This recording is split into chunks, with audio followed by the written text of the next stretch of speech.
محترم ناظرین السلام علیکم ورحمۃ اللہ وبرکاتہ۔ میری سالگرہ پر ڈھیر سارے تحائف آئے۔ ان میں ایک سرخ ڈبہ تھا جس پر بھیجنے والے کا نام نہیں تھا۔ میں نے ربن کھول کر ڈبہ اٹھایا تو وہ بہت ہلکا تھا۔ اندر ایک پرانا ٹوٹا ہوا کھلونا اور وہ ایک خط تھا۔ خط پڑھتے ہی میرے ہاتھوں سے پسینہ چھوٹ گیا۔ یہ کھلونا پہچانا، یہ وہی ہے جو تم نے 20 سال پہلے اس بچے سے چھینا تھا جو ممی، میں نے آپ سے کہہ دیا ہے پورا گھر خوبصورتی سے سج جانا چاہیے۔ میری ساری دوستیں آ رہی ہیں، میں کسی بھی قسم کی کوتاہی برداشت نہیں کروں گی۔ یہ میری 20ویں سالگرہ ہے۔ جبکہ میری امی مسکرا کر بولی، ہاں بابا کر لینا، میں نے ڈیکوریشن والوں کو آرڈر دے دیا ہے، کچھ ہی دیر کے بعد آ کر پورا لان سجا دیں گے، تم بس جا کر اپنے ڈریس کو دیکھو۔ جبکہ میں فوراً ہی اپنے کمرے کی طرف بڑھ گئی تھی۔ آج میری زندگی کا بہت اہم دن تھا۔ آج میری 20ویں سالگرہ تھی۔ میں حد سے زیادہ خوش تھی۔ زندگی انسان کو ایسے سہانے موقع کبھی نہیں دیتی جیسا موقع مجھے زندگی گزارنے کا ملا تھا۔ کمرے میں آنے کے بعد میں نے آئینے میں خود کو دیکھا تھا۔ اگر میں آج بھی اس جگہ پر ہوتی کبھی بھی یہ مقام حاصل نہیں کر پاتی۔ میری آنکھوں میں لمحہ بھر کے لیے شیطانیت جگمگا گئی تھی۔ اپنا حق انسان کو چھین کر بھی حاصل کر لینا چاہیے، اور میں نے ٹھیک 15 سال پہلے یہی کیا تھا۔ گہری سانس لے کر میں اب بستر کے پاس آ گئی تھی۔ آج کے لیے میرا لباس بہت ہی خوبصورتی سے تراشا گیا تھا۔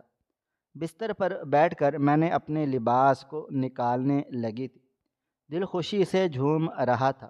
سالگرہ کا دن ہر شخص کے لیے بہت ہی خوشیوں بھرا ہوتا ہے، لیکن آج میری جیت کا دن تھا۔ اس جیت کا دن جس کے لیے میں نے برسوں خواب سجائے تھے۔ کچھ دیر کے بعد مجھے پارلر سے فون آ گیا۔ میں اپنا سامان لیے بیوٹی پارلر نکل گئی تھی، اس بات سے انجان کہ جتنا خوش آج میں ہو رہی ہوں، شام کے وقت اتنی ہی اداس ہونے والی ہوں۔ ایک مختصر مسافت طے کر کے میں شہر کے سب سے مشہور سیلون پہنچی تھی۔ امی پہلے ہی میری وہاں بکنگ کروا چکی تھی، اس لیے مجھے کسی بھی قسم کی پریشانی نہیں ہوئی تھی، بلکہ مجھے پرنسز ٹریٹمنٹ دیا گیا تھا۔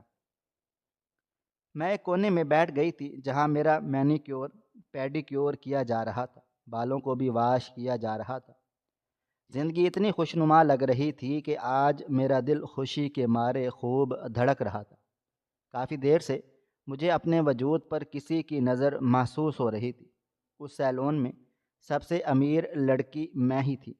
لوگوں کا دیکھنا فطری تھا، لیکن ایک نظر تھی جو مجھ پر سے ہٹنے کا نام ہی نہیں لے رہی تھی۔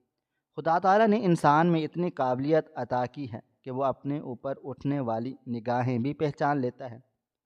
میں نے بے اختیار بائیں جانب دیکھا، وہاں پر حجاب میں ایک لڑکی بیٹھی ہوئی تھی جس کی صرف آنکھیں نظر آ رہی تھی۔ وہ ٹک ٹکی باندھے مجھے ہی دیکھی جا رہی تھی۔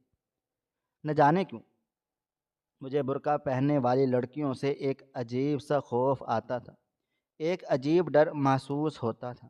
میں نے فوراً ہی نظریں اس پر سے ہٹا لی تھی اور میں کام کرنے والی لڑکیوں سے باتوں میں مصروف ہو گئی تھی، لیکن اس لڑکی نے ایک لمحہ بھی مجھ سے نظر نہیں ہٹائی تھی۔ میں اب پریشان ہونے لگی تھی۔ میں نے سامنے بیٹھی لڑکی کو دیکھتے ہوئے بے اختیار اس کی طرف اشارہ کیا تھا اور سوالیہ بولی، یہ کون ہے؟ مجھے مسلسل کیوں دیکھ رہی ہے؟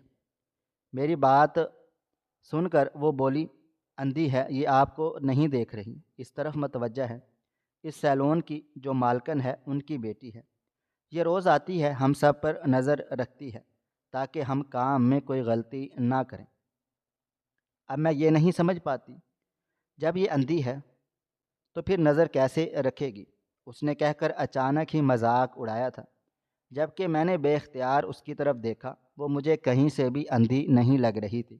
میں چپ چاپ ہو گئی، لیکن ایک عجیب سی بے چینی پورے وجود میں سرایت کر رہی تھی۔ میں بار بار اپنا سر جھٹک رہی تھی۔ آج میری سالگرہ تھی اور میں اپنا موڈ کسی بھی وجہ سے خراب نہیں کرنا چاہتی تھی۔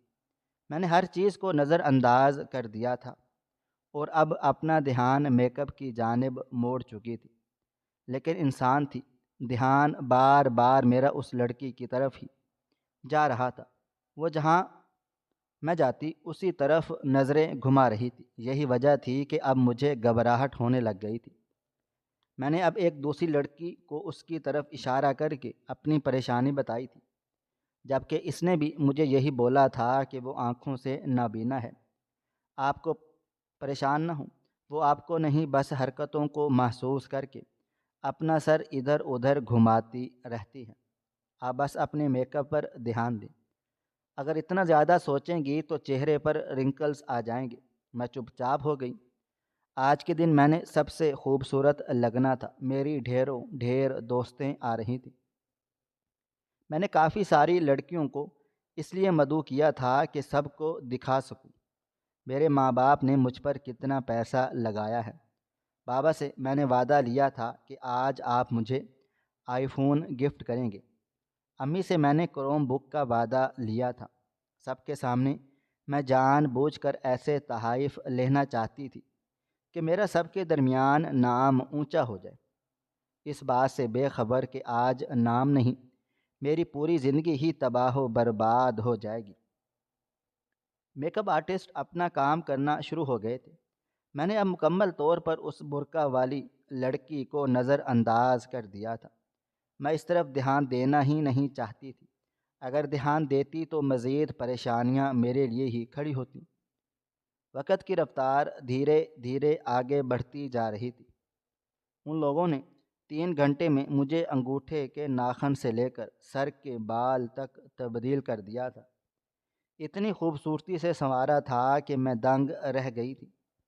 اپنا آپ میں نے گھوم گھوم کر دیکھا تھا۔ باربی فراق میں واقعی ہی بہت زیادہ حسین و جمیل لگ رہی تھی۔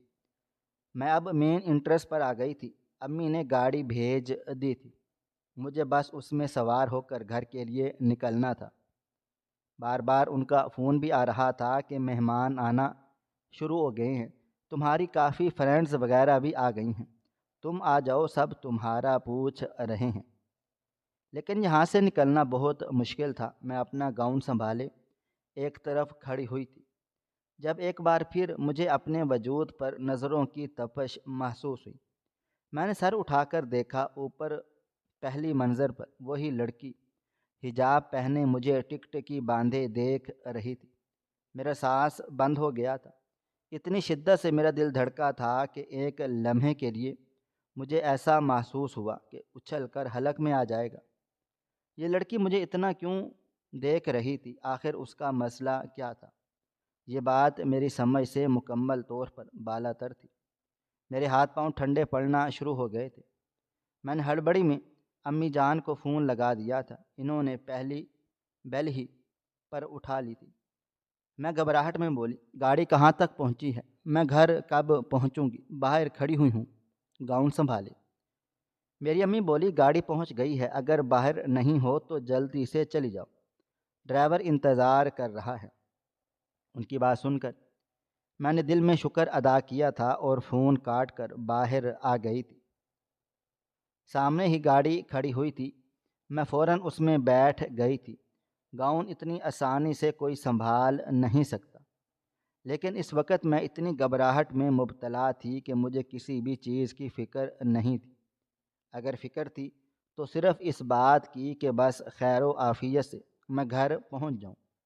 کچھ دیر کے بعد ہمارا بنگلہ آ گیا تھا۔ پورچ میں گاڑی رکی تو میری نظر میری امی پر چلی گئی، جو کافی لڑکیوں کے ساتھ کھڑی مجھ پر پھول برسانے کی تیاریوں میں تھی۔ میں نے تمام سوچوں کو جھٹک دیا تھا، لیکن ایک عجیب سی پریشانی میرے چہرے سے چھلکنے لگی تھی۔ اس لڑکی کا نام مجھے اتنا دیکھنا اندر ہی اندر پریشان کر رہا تھا۔ میں زیادہ کسی بات کو سر پر سوار نہیں کرتی تھی، میرے نزدیک یہ سب معمولی تھا، لیکن اس لڑکی کی آنکھوں میں ایک عجیب سی دھمکی تھی۔ ایسا لگتا تھا جیسے وہ مجھے جانتی ہے، مگر وہاں موجود ہر لڑکی کا یہی کہنا تھا کہ وہ اندھی ہے، آپ کو دیکھ نہیں رہی، بس آوازوں کو سن کر محسوس کر رہی ہے۔ لیکن میں آرام سے کہہ سکتی تھی، وہ اندھی نہیں تھی، بس اندھے ہونے کا ناٹک کر رہی تھی۔ میں نے تمام سوچوں کو جھٹک دیا تھا۔ میں اتنا زیادہ سوچ کر آج کا ایونٹ خراب نہیں کرنا چاہتی تھی، اس بات سے انجان کہ میرا پروگرام خراب ہو چکا ہے۔ میں دھڑکتے دل کے ساتھ گاڑی سے اتری تھی، فوراً ہی مجھ پر پھولوں کی برسات ہونا شروع ہو گئی تھی۔ امی آگے آئی تھی، سب کے درمیان انہوں نے میرے ماتھے پر پیار سے بوسہ دیا تھا۔ میں نے اپنی ساری دوستوں کو گلے لگا لیا تھا، مہمان وغیرہ بھی مجھ پر پھول برسانے لگے تھے۔ امی اور بابا فوراً ہی مجھے تھام کر مین سٹیج کی طرف لے آئے تھے، جہاں پر میرا کیک وغیرہ رکھا تھا۔ امی اور بابا جان نے ڈیکوریشن کافی شاندار کروایا تھا، جتنا میں نے سوچا بھی نہیں تھا ان لوگوں نے اس سے بڑھ کر میرے لیے کیا تھا۔ نہ جانے کیوں میری آنکھیں لمحہ بھر کے لیے نم ہو گئی تھیں۔ 15 سال پہلے کا ایک منظر بے اختیار میری آنکھوں کے سامنے لہرایا تھا۔ وہ ندیدہ پن، وہ للچلاہٹ، وہ احساس کمتری، ان تمام جذبات کو یاد کر کے لمحہ بھر کے لیے میرا پورا وجود کپ کپا اٹھا تھا۔ میری حالت کو دیکھ میرے بابا نے میرے ہاتھ پر اپنا ہاتھ رکھا تھا اور مجھے دیکھتے ہوئے نرمی سے حوصلہ دیا تھا، بس زیادہ ایموشنل ہونے کی ضرورت نہیں ہے، یہ سب تمہارا حق ہے، تمہارے ماں باپ ابھی زندہ ہیں اور جب تک ہم لوگ زندہ ہیں تو تمہاری زندگی کو اسی طرح خوشیوں سے بھرتے رہیں گے۔ آؤ اب ہم لوگ کیک کاٹتے ہیں۔ وہ مجھے لیے اب کیک کے نزدیک آ گئے تھے، چھری ہاتھ میں لے کر جیسے ہی میں نے کیک کی طرف بڑھایا تھا، اچانک پچھلی طرف سے ایک خراب جوتا اڑتا ہوا میرے کیک میں گرا تھا۔ میں اور بابا بے اختیار گھبرا کر پیچھے ہوئے تھے۔ اس جوتے نے پورا کیک تباہ و برباد کر دیا تھا۔ بابا سمیت سب نے ہی اس طرف دیکھا تھا کہ یہ جوتا باہر سے کی طرف سے کسی نے پھینکا تھا۔ گارڈز فوراً سے آ گئے تھے۔ بابا جان غصے میں بولے، یہ کیا مذاق ہے؟ جاؤ دیکھو کون ہے یہ بیہودہ انسان۔ میرا پورا کیک تباہ و برباد کر چکا تھا۔ میں نے سوچا بھی نہیں تھا کہ ایسا ہو سکتا ہے۔ ایک بار پھر میری آنکھوں میں نمی چمکنے لگ گئی تھی۔ میری امی فوراً ہی میرا ہاتھ دبا کر بولی، ارے کیا ہو گیا؟ ریلیکس، تمہارے لیے صرف ایک کیک نہیں ہے، کئی کیک منگوائے ہیں تمہاری امی نے، بس کچھ دیر رک جاؤ، جب تک تم اپنا فوٹو شوٹ کروا لو، میں کیک کا انتظام کر دیتی ہوں۔ یہ کہہ کر وہ اندر کی طرف چلی گئی تھی۔ بابا جان نے مجھے حوصلہ دیا تھا اور دوست وغیرہ بھی مجھے ایک طرف لے گئے تھے، اس لیے اس طرف زیادہ دھیان نہیں دے پائی تھی۔ آج دوپہر سے ہی سب کچھ بگڑتا جا رہا تھا، پہلے اس لڑکی کا ملنا اور اب اس جوتے کا میرے کیک پر گرنا مجھے بہت زیادہ عجیب کیفیت میں مبتلا کر گیا تھا۔ تھوڑی دیر کے بعد ہی میرا فوٹو شوٹ شروع ہو چکا تھا، لیکن آج کی رات کے لیے جو خیالات میرے دل و دماغ میں تھے سب ادھورے پڑتے جا رہے تھے۔ مجھے بالکل بھی کسی چیز کی خوشی محسوس نہیں ہو رہی تھی۔ فوٹوگرافر مجھے پوز دینے کا بول رہا تھا، لیکن میں ایک طرف بیٹھ گئی تھی، آنکھوں میں نمی، چہرے کی رنگت بالکل پھیکی پڑ گئی تھی۔ ایسا لگتا تھا جیسے کسی نے مجھ پر جادو کر دیا ہے۔ میں اپنے آپ کو سنبھالنے کی کوشش کر رہی تھی، خود کو بار بار جھٹک رہی تھی۔ کیا ہو گیا ہے فائزہ؟ تم اس طرح اپنا ایونٹ برباد نہیں کر سکتی۔ لیکن مجھے ایسا لگتا تھا جیسے کسی نے میری طاقت مجھ سے چھین لی ہو۔ اندر سے ایک خالی پن محسوس ہو رہا تھا، اتنی نڈھالی کہ دل چاہ رہا تھا کہ اندر جاؤں اور سو جاؤں۔ امی، بابا جان کے دوست احباب بھی میرے پاس آ کر مجھے سالگرہ کی مبارکباد دے رہے تھے، تحفہ تحائف دے رہے تھے، لیکن مجھے اپنا آپ بالکل بیزار لگ رہا تھا۔ میں اپنی جگہ سے کھڑی ہوئی تھی اور اندر کی طرف بڑھنے لگ گئی تھی، جب اچانک میرے بابا نے میرا ہاتھ تھاما تھا اور مجھے دیکھتے ہوئے بولے، کیا بات ہے؟ اتنی خاموش کیوں ہو گئی ہو؟ ایک کیک خراب ہوا ہے، اتنی ٹینشن کیوں لے رہی ہو؟ تمہاری مما نے ایک اچھا کیک تمہارے لیے منگوا لیا ہے، بس کچھ دیر میں پہنچتا ہوگا۔ بابا جان کی بات سن کر میں تھکے ہوئے لہجے میں بولی، میری طبیعت بہت زیادہ عجیب و غریب ہو رہی ہے بابا جان، میں کچھ دیر آرام کرنا چاہتی ہوں، جب تک کیک آئے میں اندر بیٹھ جاتی ہوں۔ میری بات سن کر بابا بولے، اس طرح سے تمہارا جانا سب کی نظروں میں آئے گا، یہیں بیٹھ جاؤ۔ لیکن میری ہمت بالکل نہیں ہو رہی تھی۔ میں نے نم آنکھوں سے ان کی طرف دیکھا تو وہ بھی اب پریشان ہو گئے تھے اور مجھے اپنے ہاتھوں سے تھام کر اندر لے آئے تھے۔ بستر پر بٹھا کر انہوں نے پیار سے میرے سر پر ہاتھ پھیرا تھا اور مجھے دیکھتے ہوئے بولے، بچے اس طرح چھوٹی چھوٹی باتوں کو دل پر نہیں لیتے۔ لیکن میں انہیں اصل بات نہیں بتا پائی تھی کہ میرے دماغ میں چل کیا رہا ہے۔ اس لڑکی کی نظریں میں بھول نہیں پا رہی تھی۔ اس کا عجیب سا انداز میری آنکھوں میں چبھ گیا تھا۔ ایسا لگتا تھا کہ جیسے اس لڑکی کو میں نے پہلے کبھی دیکھا ہے۔ اس کی آنکھیں مجھے 15 سال پیچھے لے گئی تھی۔ یہی وجہ تھی کہ میں چاہ کر بھی اس منظر کو بھول نہیں پا رہی تھی۔ میرے بابا جان کمرے سے جا چکے تھے۔ میں حال میں ہی چپ چاپ بیٹھی ہوئی کمرے کے خوبصورت فانوس کو دیکھ رہی تھی۔ جب مجھے اپنے قریب آہٹ محسوس ہوئی تھی، میں نے سر اٹھا کر دیکھا تو میرے پاس ایک ملازمہ کھڑی ہوئی تھی، ہاتھ میں ایک سرخ ڈبہ لیے۔ میں نے اشارے سے پوچھا۔ وہ بولی، ایک آدمی آیا تھا، یہ ڈبہ پکڑا کر بول کر گیا ہے کہ آپ کے لیے تحفہ ہے، آپ کو ہر قیمت پر دے دوں اور ابھی کے ابھی دے دوں۔ اس نے بولا تھا کہ اسے اسی وقت کھول لینا۔ کافی عجیب سا تھا، بڑے بڑے بال، آنکھوں کے نیچے سیاہ ہلکے لال آنکھیں۔ اس لیے میں ڈر گئی اور آپ کے پاس یہ تحفہ لے آئی، آپ ایک دفعہ دیکھ لیں۔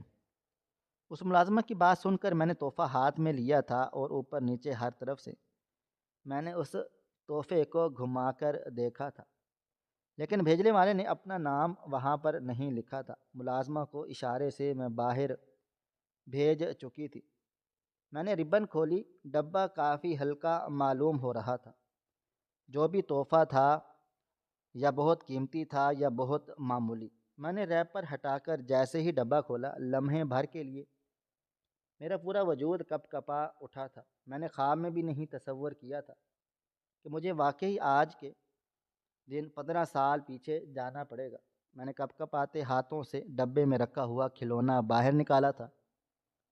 ہاں، اتنی شدت سے کپ کپا رہا تھا کہ میں اپنی کیفیت خود سمجھ نہیں پا رہی تھی۔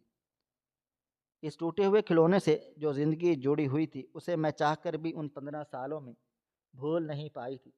وہ واقعہ آج بھی میری آنکھوں میں نقش تھا۔ کچھ دیر کے لیے میں بالکل سن ہو چکی تھی، اتنی سن کہ کمرے میں مجھے ہر ایک آواز سنائی دے رہی تھی۔ اندر ایک خط بھی موجود تھا، مگر مجھ میں اتنی ہمت نہیں تھی کہ اس خط کو نکال کر پڑھ لوں، اس کی تحریر پر نظر ڈال لوں۔ اچانک ہی میری آنکھوں کے سامنے سیلون کی مالکن کی بیٹی کی آنکھیں آ گئی تھیں۔ وہ اندھی آنکھیں جو بتا رہی تھی کہ میں نبینہ نہیں ہوں، مجھے سب کچھ نظر آ جاتا ہے۔ مجھے نبینہ مت کرو۔ میرا دل زور زور سے دھڑکنے لگ گیا تھا، ہتھیلی میں پسینہ آ گیا تھا، ماتھے پر پسینہ آ گیا تھا، چہرے کی رنگت اڑ چکی تھی، رنگ پھیکا پڑ گیا تھا۔ میں گھبرا کر اپنی جگہ سے کھڑی ہوئی تھی، دل بے قابو ہو کر لرز رہا تھا۔ کھلونا میں نے زور سے ایک طرف پھینک دیا تھا۔ وہ ٹوٹا ہوا کھلونا مزید حصوں میں بکھر چکا تھا۔ میں نے اب کپ کپاتے ہاتھوں سے اس خط کو کھول کر دیکھا اور جیسے ہی پہلا حرف پڑھا، میرے قدموں تلے سے زمین نکل گئی۔ میرا اندازہ غلط نہیں تھا، میں نے بالکل ٹھیک سوچا تھا۔ وہ لڑکی میرے ماضی کا حصہ تھی، اسے دیکھ کر ہی میں پہچان گئی تھی۔ جیسے جیسے خط پڑھ لکھی ہوئی تحریر پڑھتی جا رہی تھی، میرے رونگٹے کھڑے ہو رہے تھے، دل کی حالت ایسی ہو رہی تھی کہ ابھی بند ہو جائے گا۔ میری آنکھوں کے سامنے اندھیرا چھانے لگا تھا۔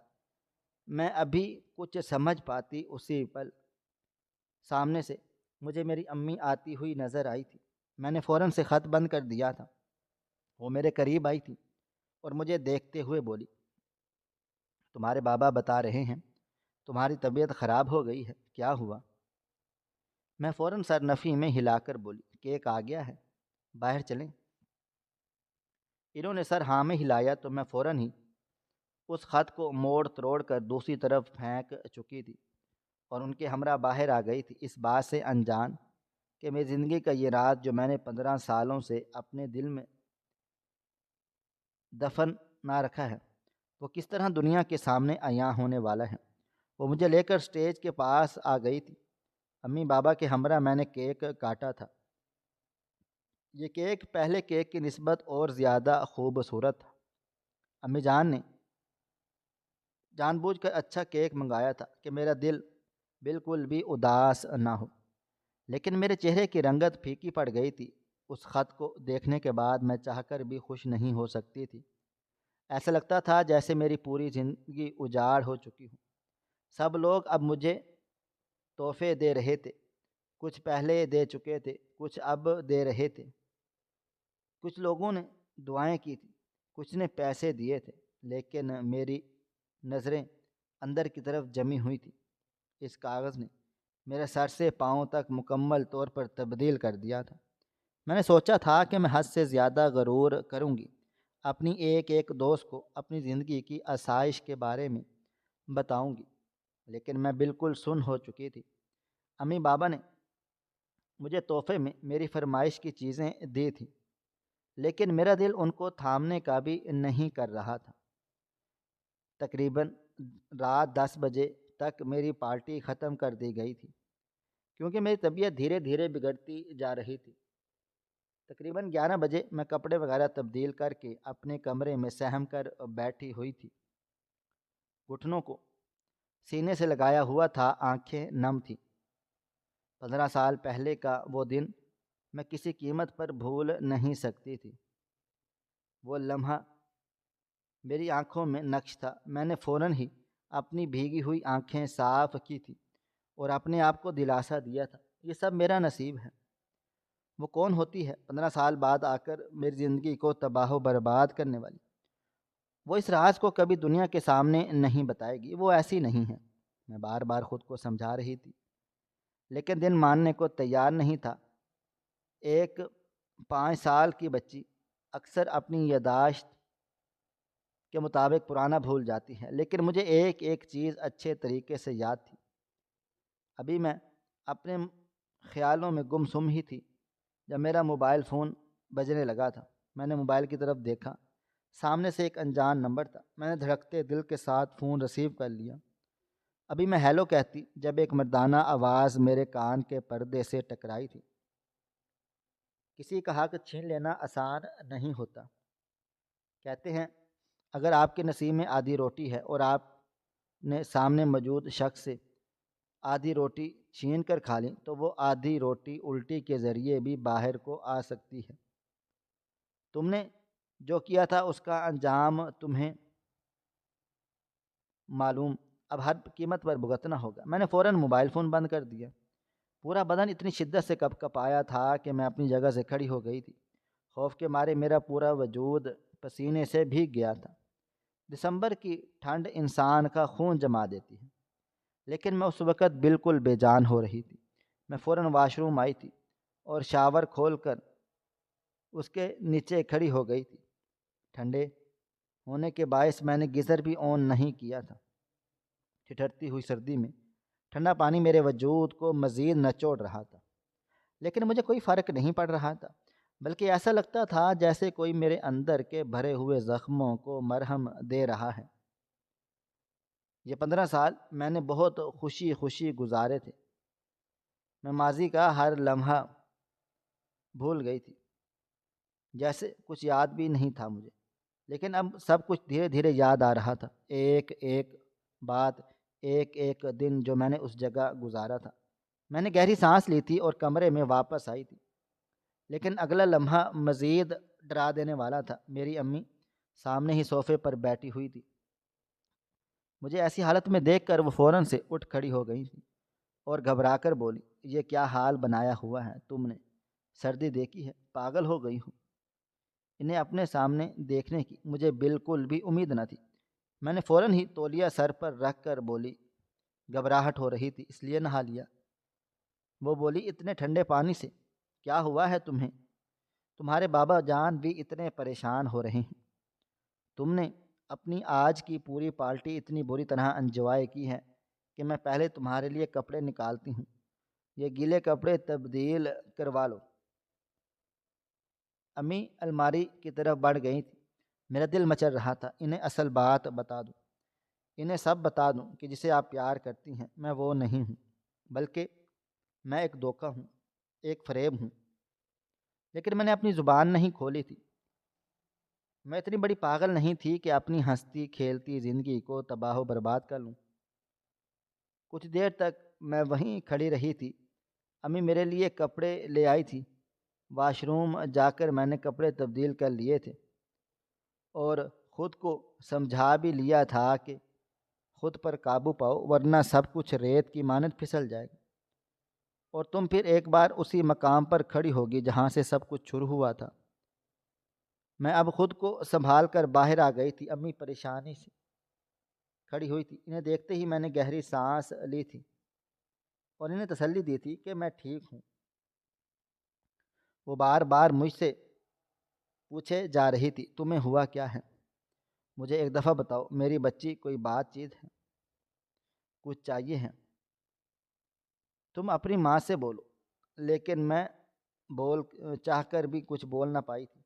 ایسا لگتا تھا جیسے میری زبان پر تالے لگ گئے ہوں۔ بس میں نے ادھر ادھر کی باتیں کر کے انہیں فوراً سے بھیج دیا تھا اور خود خاموشی سے صوفے پر بیٹھ گئی تھی۔ میری آنکھوں کے سامنے ایک بار پھر 15 سال پہلے ہوا واقعہ لہرانے لگ گیا تھا۔ میں اب سر جھٹک کر چپ چاپ اپنی ہتھیلی کی لکیریں دیکھنے لگ گئی تھی۔ کچھ دنوں پہلے ایک عورت نے مجھے میری ہتھیلی کی لکیروں کو دیکھ کر بولا تھا، تم زندگی میں ہمیشہ عیاشی کی زندگی گزارو گی، لیکن ایک وقت آئے گا جب تم سے یہ سب کچھ چھین لیا جائے گا۔ اس کی بات سن کر میں لمحے بھر کے لیے خوفزدہ ہو گئی تھی۔ ایسی زندگی کو بھول جانے کا یا چھوڑ دینے کا کوئی بھی تصور نہیں کر سکتی۔ کچھ دیر تک میں نے اپنی ہتھیلی کی لکیروں کو دیکھتی رہی تھی اور پھر سر جھٹک کر خاموشی سے بستر کی طرف بڑھ گئی تھی۔ آنکھیں بند کیے میں ابھی لیٹی ہی تھی جب اچانک میری آنکھوں کے سامنے اس برقعے میں موجود ایک لڑکی نظر آ گئی تھی۔ میں نے فوراً سے آنکھیں کھول لی تھی۔ دل اتنی شدت سے دھڑک رہا تھا کہ میں بیٹھ گئی تھی۔ یہ سب میرے ساتھ کیا ہو رہا تھا؟ کیا مجھے ایک پرانے دفعہ اس لڑکی سے مل لینا چاہیے تھا؟ کیا تمام پرانے معاملات کو ختم کر لینا چاہیے تھا؟ کیا مجھے اسی نمبر پر فون کرنا چاہیے جو ابھی کوئی دیر پہلے مجھے آیا تھا؟ چند لمحے میں نے اسی بارے میں سوچا اور پھر موبائل فون اٹھا کر بنا سوچے سمجھے اس نمبر پر کال ملا دی تھی۔ دل کی دھڑکنیں تیز سے تیز تر ہو رہی تھی لیکن میں ہمت باندھے بیٹھی رہ گئی تھی۔ چند لمحے بعد ایک نسوانی آواز میرے کان کے پردے سے جا ٹکرائی تھی، مجھے امید تھی کہ تم مجھے فون لازمی کرو گی، جس کی طرح تمہاری فطرت ہے، جس طرح کی تم کبھی بھی اپنی حرکتوں سے باز نہیں آؤ گی۔ اس کی بات سن کر میں فوراً سے بولی، میں جانتی ہوں رحمت تم مجھ سے ناراض ہو، لیکن دیکھو یہ ہم دونوں کی زندگیاں تھیں، یہ قدرت کے فیصلے تھے، ہمارے نصیب میں یہی سب کچھ لکھا ہوا تھا، اس لیے ہو گیا۔ تم 15 سال بعد اس مدعے کو دوبارہ نہیں اٹھا سکتی۔ وہ بولی، میں اس مدعے کو اب اٹھاؤں گی نہیں، اس مدعے کو جڑ سے ہی ختم کروں گی۔ جو بدلے کی آگ میرے سینے میں جل رہی ہے، جب تک تم سے وہ بدلہ نہیں لے لیتی یا یہ آگ نہیں بجھے گی۔ اس کی بات سن کر میرے ہاتھ پاؤں ٹھنڈے پڑنے گئے۔ میں فوراً سے بولی، کیا تم مجھ سے کل کسی ریسٹورنٹ میں ملاقات کر سکتی ہو؟ دیکھو رحمت، میں ابھی اپنی بات مکمل کرتی اس سے پہلے وہ بولی، ہاں ملاقات کروں گی اور ساری باتیں وہیں بیٹھ کر کروں گی۔ تم پارلر کے نزدیک جو پہلا ریسٹورنٹ ہے حاجی صاحب کا، وہاں پر آ جانا، تمہارے ساتھ بیٹھ کر اب بات کر لینا ہی بہتر ہے۔ یہ کہہ کر اس نے فون کاٹ دیا تھا، جبکہ میں اپنا سر ہاتھوں میں گرا کر بیٹھ گئی تھی۔ یہ کیا مصیبت میرے گلے پڑ رہی تھی؟ بلا وجہ میرا غصہ 7ویں آسمان پر پہنچ رہا تھا۔ میرا دل چاہ رہا تھا کہ میں اٹھوں اپنی ماں کے پاس جاؤں اور اسے تمام حقیقت سے آشنا کر دوں۔ اتنا بھرم مجھے اپنی ذات پر تھا۔ امی میری بات کو سمجھیں گی، میرے جذبات کو سمجھیں گی اور کبھی مجھے خود سے دور نہیں کریں گی، لیکن میں کسی بھی قسم کا رسک نہیں لینا چاہتی تھی۔ میں نے ایسے کئی کیسز وہاں دیکھے تھے جنہیں ہمیں چاہ کر بھی بھول نہیں سکتی تھی۔ بس مجھے اب یہ رات گزارنی تھی اور کل کے وقت کا انتظار کرنا تھا جو اب نزدیک ہی تھا۔ وقت دھیرے دھیرے گزرتا چلا جا رہا تھا، رات قطرہ قطرہ کر کے پگھلتی چلی جا رہی تھی۔ اگلی صبح کا سورج پوری آب و تاب سے روشن ہوا تھا۔ سورج کی پہلی کرن جیسے ہی پردے سے چھن کر میرے چہرے پر گری، میری آنکھیں فوراً ہی کھل گئی تھیں۔ کچھ دیر تک چھت پر بیٹھی میں خالی دل و دماغ کے ساتھ چھت کو دیکھتی رہی تھی، لیکن جیسے جیسے میرے دل و دماغ میں تمام باتیں آنے لگیں میں فوراً سے ہڑبڑا کر اٹھی تھی۔ گھڑی کی طرف دیکھا تو دوپہر کے 3 بجا رہی تھی۔ رات دیر سے سونے کی وجہ سے صبح آنکھ کھلنے میں دیر ہو گئی تھی۔ میں فوراً بستر چھوڑ کر واش روم کی طرف گئی تھی۔ کپڑے وغیرہ تبدیل کیے تھے، فریش ہوئی تھی اور باہر آ کر اپنا آپ سنوارا تھا اور کمرے سے باہر نکل آئی تھی۔ میری امی حال میں بیٹھی اپنی کسی سہیلی سے بات کر رہی تھی۔ مجھے دیکھتے ہی انہوں نے فون کاٹ دیا تھا۔ میں انہیں دیکھتے ہوئے بولی تھی، امی میں نے ذرا لنچ کے لیے دوستوں کے ساتھ جا رہی تھی، دوپہر پر 1-2 گھنٹے واپسی پر لگ جائیں گے، آپ پریشان نہیں ہونا۔ میری بات سن کر وہ بولی، ارے تمہاری خالہ نے آج تمہارے لیے بہت خوبصورت برتھ ڈے پلان کیا ہے، چل لو، انہیں اچھا لگے گا۔ کل تمہاری طبیعت کی وجہ سے وہ بھی بہت پریشان ہو گئی تھی، اس لیے اس نے آج سب کچھ تیار کروایا ہے تاکہ تم اچھا محسوس کرو۔ کل کا ایونٹ تم نے برباد کر دیا تھا، لیکن آج تم کافی خوش ہو جاؤ گی۔ ان کی بات سن کر میں بولی، رات میں ہے نا، میں جلدی آنے کی کوشش کروں گی، پھر ہم لوگ چلیں گے۔ اب طبیعت ماشاءاللہ کافی بہتر ہے، اور پھر آپ سے بھی کچھ بات چیت کروں گی۔ یہ کہہ کر میں ٹھہری نہیں تھی بلکہ گھر سے نکل گئی تھی۔ گاڑی میں بیٹھ کر میرا دل مزید پریشان ہو گیا تھا۔ کچھ دیر کے بعد میری گاڑی ہماری حاجی ریسٹورنٹ کے سامنے رک گئی تھی۔ میں ابھی بھی گھبرا رہی تھی۔ 15 سال کے بعد رحمت سے ملاقات کرنے والی تھی، جس کے ساتھ میں نے اپنا آپ ایک لمحہ گزارا تھا، جیسے میں نے دھوکہ دیا تھا، جسے میں نے اپنی طاقت کے بل پر ہرایا تھا، آج اسی کے سامنے میں جانے والی تھی۔ سوچ سوچ کر میرا دل و دماغ خراب ہو رہا تھا۔ 15 سال ایک لمبا وقفہ ہوتا ہے۔ ہماری کم عمری کی دوستی کی مثالیں لوگ دیتے تھے، اور میں نے اس کی دوستی میں ایک ایسا چھرا گھونپا تھا جو مجھے آج تک ہر قیمت پر نکالنا ہی تھا۔ میں نے ریسٹورنٹ کی سیڑھیوں پر چلتے ہوئے ایک گہری سانس دی تھی اور دروازہ کھول کر اندر داخل ہو گئی تھی۔ تیسری ٹیبل پر رحمت بیٹھی ہوئی تھی، یعنی سیلون کی وہی لڑکی جو کل برتھ ڈے پر بھی نہیں تھی۔ کل جو برقع میں اسے دیکھ کر لمحے بھر کے لیے میرے ہاتھ ہلکے سے کپ کپ آئے۔ ماضی کے کچھ لمحات میری آنکھوں کے سامنے کسی فلم کی مانند چلے تھے۔ میں نے گہری سانس لے کر اور اپنے جذبات کو قابو کر کے اس طرف بڑھ گئی تھی۔ پاس پہنچ کر میں نے اسے سلام کیا اور چپ چاپ کرسی کھینچ کر بیٹھ گئی۔ اس نے میرے سلام کا جواب نہیں دیا، وہ بس مجھے یکٹک دیکھتی جا رہی تھی۔ میں کچھ کہتی جب اچانک کرسی گھسیٹ کر ایک لڑکا بیٹھا تھا۔ میں تھوڑا حیران ہوئی، مگر میں کچھ سمجھتی اسی پل وہ مجھے دیکھتے ہوئے بولا، امید کرتا ہوں خیریت سے ہوں گی آپ محترمہ۔ یہ آواز کل رات والے مرد کی ہی تھی۔ میں کچھ کہتی اس سے پہلے ہی رحمت اپنی مدھم آواز میں بولی، شاہد آپ دوسری ٹیبل پر جا کر بیٹھ جائیں،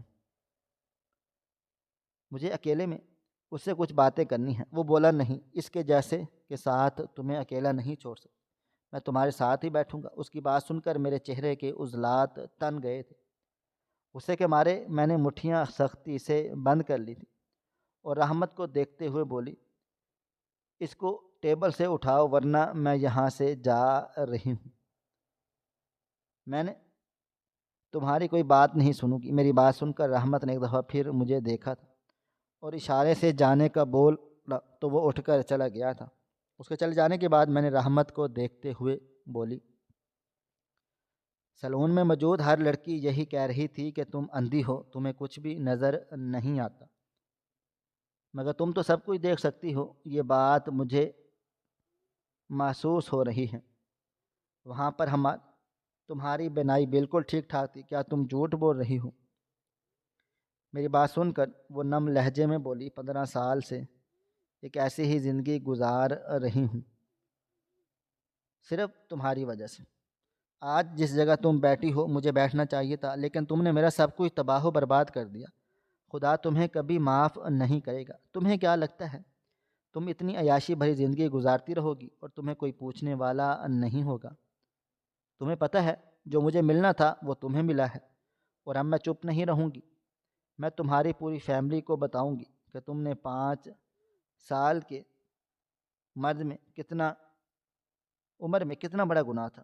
اس کی بات سن کر میرا روم کانپ اٹھا تھا، جبکہ میں نے اس کے آگے ہاتھ جوڑ کر بولی، تمہارے ساتھ آخر مسئلہ کیا ہے؟ تم کیوں میرے ساتھ ایسا کر رہی ہو؟ وہ سب ہمارے نصیب میں لکھا ہوا تھا، تم کیوں مرے ہوئے مدعے کو اٹھا رہی ہو؟ جھوٹی تم بھی ہو، تم بھی اندھی بن کر اس سیلون کی مالکن کی بیٹی بنی ہوئی ہو۔ میں کم از کم ایسی جھوٹ کے سہارے زندگی نہیں گزار سکتی۔ میری بات سن کر وہ بولی، اور میں نے 5 سال کی عمر میں کسی کا قتل نہیں کیا تھا، اس راز کے ساتھ میں نہیں جی رہی۔ میں اس کی بات سن کر میں نے پریشان ہو کر ادھر ادھر نظریں دوڑائی تھی۔ وہ بولی، تم نے اس عورت کو مارا تھا جو تمہیں اپنی بیٹی کہتی تھی، اس ایک عورت کو جو کئی بچیوں کی ماں تھی۔ میں بالکل خاموش ہو گئی تھی، ایسا لگتا تھا جیسے کسی نے 15 سال پیچھے لے جا کر کھڑا کر دیا ہوں۔ میں ایک یتیم خانے کی بچی تھی، ماں باپ کون تھے مجھے نہیں پتہ تھا۔ ایک چھوٹا سا کھلونا ہر وقت میرے ہاتھوں میں رہتا تھا، اور ایک چھوٹا کھلونا رحمت کے ہاتھوں میں بھی۔ ہم دونوں چھوٹے چھوٹے ہی تھے، محمد ایک دوسرے کے ساتھ بھی رہتے تھے۔ مجھے بہت رونا آتا تھا کہ قدرت نے میرے ساتھ میری زندگی ایسی کیوں بنائی۔ لوگوں کی زندگیوں میں امن ہوتا ہے، سکون ہوتا ہے، خوشیاں ہوتی ہیں، میرے ساتھ ایسا کیوں ہوا؟ ہم یتیم خانے میں رہتے تھے اور اس لیے وقت سے پہلے بڑے ہو گئے تھے۔ میرے ماں باپ کون تھے، مجھے کس نے پیدا کیا تھا، کچھ معلوم نہیں تھا۔ بس والڈن تھی جسے ہم لوگ امی کہتے تھے، جو ہم سے بہت پیار کرتی تھی۔ ہر مہینے ایک بچہ گود لیا جاتا تھا۔ آج بھی وہی مہینہ تھا، میں اور رحمت ہمیشہ ایک جیسے کپڑے پہنتے تھے۔ ہم دونوں ہال میں بیٹھے اپنے اپنے کھلونوں سے کھیل کود رہے تھے جب امی آئی تھی، یعنی ہماری والڈن، اور ہم دونوں کو اپنے ساتھ باہر لے گئی تھی۔ مجھے پیچھے ہی کھڑا کر کے وہ رحمت کو آگے لے کر گئی۔ میرے امی بابا جن کے پاس میں اب رہتی ہوں ان کو رحمت سے ملانے لگی تھی۔ ان لوگوں کو رحمت پسند آ گئی اور ان لوگوں نے طے کر لیا کہ وہ رحمت کو گود لے لیں گے۔ میں خاموشی سے پیچھے کھڑی تمام کارروائی دیکھ رہی تھی۔ میری نظریں ان کی بڑی سی گاڑیوں اور ان کے ہاتھ میں موجود سامان پر تھی۔ ان لوگوں کو دیکھ کر ہی پتہ چل رہا تھا کہ وہ لوگ بہت رئیس اور طاقتور ہیں۔ میں بالکل چپ چاپ تھی۔ انہوں نے والڈن سے ہی تمام معلومات لی تھیں، پیپر ورک کیا تھا اور چلے گئے تھے۔ کل وہ لوگ رحمت کو لے جاتے۔ اس نے قریب آ کر مجھے جھک کر سب کچھ بتا دیا تھا کہ میرے ماں باپ مجھے مل گئے ہیں، میری زندگی اب بدل جائے گی، میں تم سے ملنے کے لیے ہر روز آیا کروں گا۔ میری امی بابا بہت زیادہ امیر ہیں، سب کچھ انہیں والڈن کی طرف سے ہوا ہے۔ میں خاموش ہو گئی تھی، لیکن ایک حسد کی آگ میرے پورے وجود میں سرایت کر رہی تھی۔ رات کی تاریکی جیسے ہی چھائی، میں سیدھا والڈن کے پاس چلی گئی تھی اور اس کے سامنے کھڑی ہو کر سوالیہ بولی، آپ کو کیا حاصل ہوا میرے ساتھ ایسا سلوک کر کے؟ میں کیا آپ کی بیٹی نہیں ہوں؟ انہوں نے میری بات سن کر مجھے گلے سے لگا لی اور بولی، ایسا کیا ہو گیا ہے میری لاڈو کو جو اس طرح کی اپنی امی سے باتیں کر رہی ہے، جب اچانک میں نے ایک دور دھکا دیا۔ لابی میں مکمل سناٹا ہو رہا تھا۔ میں ان کو دیکھتے ہوئے بولی، آپ میری امی نہیں ہیں، آپ یہاں کام کرنے والی ایک ورکر ہیں۔ آپ نے رحمت کو اس امیر خاندان کو دے دیا اور مجھے پیچھے چھوڑ دیا۔ آپ نے میرے ساتھ ایسا کیوں کیا؟ جواب دیں۔ میری بات سن کر وہ فوراً سے بولی تھی، کیا ہوا ہے تمہیں میری بچی؟ تمہیں بھی کسی اچھے گھر میں جاؤ گی، بس کچھ انتظار کر لو۔ یہ وقت رحمت کا ہے۔ ان لوگوں نے مجھ سے ایک بہت ہی معصوم بچی کی ڈیمانڈ کی تھی۔ ان کو شکل و صورت سے کوئی فرق نہیں پڑتا۔ انہوں نے کہا تھا کہ بچی دل و دماغی طور پر ٹھنڈی اور نیچر وائز معصوم ہونی چاہیے، اور جتنی تم توڑ پھاڑ کرتی ہو، غصہ کرتی ہو، اور تم ایسے خاندان میں کے لیے نہیں بنی ہو۔ ان کی بات سن کر میں کچھ دیر خاموش رہی تھی، اور پھر اچانک ہی نہ جانے کیوں میری نظر ساتھ رکھے ہوئے اس ہتھوڑے پر چلی گئی۔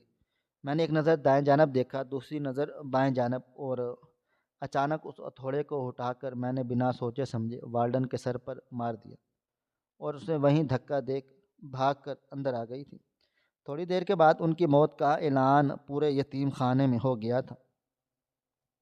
ہر بچی کونے کونے میں بیٹھی رو رہی تھی۔ یہی حال رحمت کا بھی تھا، اور جب میں نے اس کا ہاتھ تھام کر کونے میں لے کر گئی تھی اور مجھے اس کے ساتھ سے کھلونا چھین کر میں نے توڑ دیا تھا، اور اس کا گلا دبا کر بولی، اگر صبح تم نے کوئی بھی ہوشیاری کی تو یاد رکھنا، جس طرح سے وارڈن مری ہے میں تمہیں بھی مار دوں گی۔ وہ بولی، کیا مطلب؟ وارڈن کو تم نے مارا ہے؟ میں نے کہا، سر ہاں، میں ہلایا تھا، اور اسے دیکھتے ہوئے بولی، کل میں اس جوڑے کے ساتھ جاؤں گی، تم نہیں، یتیم خانے میں ہی رہو گی، اور تم کسی اور کے ساتھ چلی جانا، کل میں جاؤں گی تو تمہاری جگہ۔ وہ روتی رہ گئی تھی۔ اس نے میری بہت منت سماجت کی، لیکن میں نے اس کو بہت بری طرح سے ڈرا دھمکا دیا تھا کہ وہ خوف زدہ ہو گئی۔ معمول کے مطابق اگلے دن وہ جوڑا مجھے لینے کے لیے، یعنی رحمت کو لینے کے لیے پہنچ چکا تھا۔ میں نے منظر کو دیکھا اور اس کے مناظر کو تبدیل کر دیا تھا۔ جو نئی لڑکی آئی تھی اس کو اپنا تعارف کروا دیا، اور آج مجھے جانا ہے۔ رحمت بالکل چپ چاپ تھی، اس لیے مجھے ان لوگوں کے سامنے پیش کر دیا گیا۔ میری امی اور بابا پہلے تو تھوڑا حیران ہوئے، لیکن کل والی اچانک ہی موت، کپڑے اور نارمل رویہ دیکھ کر وہ لوگ چپ چاپ ہو گئے تھے۔ اتنی بھیڑ میں، اتنے لوگوں میں ایک چہرے کو پہچاننا مشکل تھا، اور جتنی چھوٹی میں تھی ان لوگوں کو یہی لگا کہ میں ہی رحمت ہوں۔ وہ مجھے لے کر آئے تھے۔ میرے تمام رشتے یتیم خانے سے اسی دن ٹوٹ گئے تھے۔ اکثر امی جان مجھ سے کہتی تھی کہ تم اپنے دوستوں سے ملاقات کرنے کے لیے جانا چاہتی ہوں۔ میں نے انہیں منع کر دیا تھا۔ مجھے اب کسی بھی دوست کی ضرورت نہیں رہی تھی۔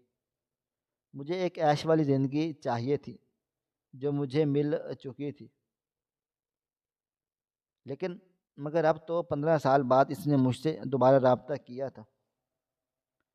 اس سرخ ڈبے میں وہی کھلونا تھا جو میں نے توڑا تھا۔ اس میں وہی خط تھا جو میری زندگی سے جڑا ہوا تھا۔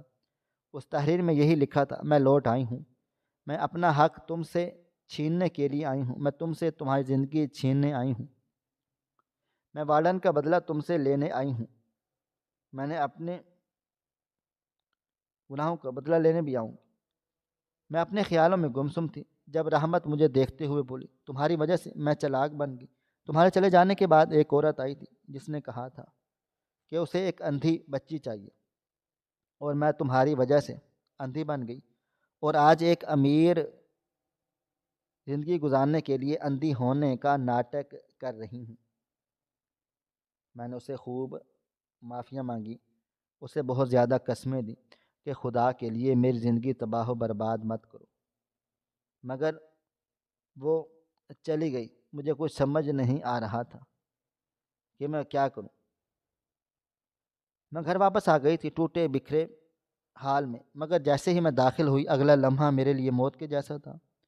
سامنے میرے بابا اسی خط کے ساتھ کھڑے ہوئے تھے۔ اس دن میں نے جذبات میں آ کر اس خط کو تروڑ مروڑ کر پھینک دیا تھا۔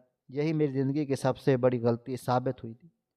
میں کچھ کہتی جب وہ میرے نزدیک چلے آئے تھے اور ایک زوردار تھپڑ میرے منہ پر رسید کر دیا تھا، جس کتاب نہ لاتے ہوئے بھی میں زمین پر گر گئی تھی۔ وہ مجھے دیکھتے ہوئے بولے، تم اس حد تک جا سکتی ہو، میں نے سوچا بھی نہیں تھا۔ مجھے تم پر پہلے ہی شک ہوا تھا، مگر آج تمہارا یہ خط پڑھ کر شک یقین میں بدل گیا ہے۔ میں نے ان سے بہت معافیاں مانگی تھی، مگر وہ ناراض ہو گئے تھے۔ امی کو بھی سب پتہ چل گیا تھا، مگر انہوں نے مجھے 15 سال اپنی بیٹی کی طرح پالا پوسا۔ وہ دونوں مجھے کبھی بھی اکیلا نہیں چھوڑتے سکتے تھے۔